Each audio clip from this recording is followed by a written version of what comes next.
ของเก่าบ่เราก็ลืมมาพบกับจุดสังเกตของเครื่องจักรกระสวนคูโบต้าแท้เนาะไปเริ่มต้นเนาะนี่เลยโลโก้ตัวเคโลโก้ตัวเคใหญ่จากคูโบต้าเนาะถ้าผิดแปลกจากนี้ให้พี่น้องสันนิษฐานได้เลยว่าเป็นเครื่องจักรเทียมเนาะแล้วก็มาเบิ่งจุดที่2ก็คือเลขจักรที่ออกจากโรงงานพี่น้องเลขจักรที่สวยงามออกจากโรงงานมาเนาะต่อมาจุดสังเกตที่สำคัญอีกจุดหนึ่งที่มันแตกต่างกันให้พี่น้องใส่ขูดแถบตัวนี้ออกเนาะแล้วเอาโทรศัพท์พี่น้อง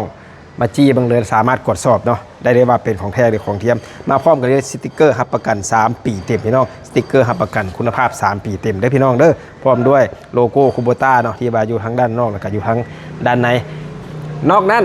อีกจุดสำคัญหนึ่งก็คือนี่เลยเนาะสปอยเลอร์ที่สลักคำว่าคูโบต้าเป็นภาษาอังกฤษได้พี่น้องสปอยเลอร์ที่สลักคำว่าคูโบต้าเป็นภาษาอังกฤษหรือพี่น้องสามารถคลิกลิงก์สอบถามต่างๆเนาะที่หน้าโปรไฟล์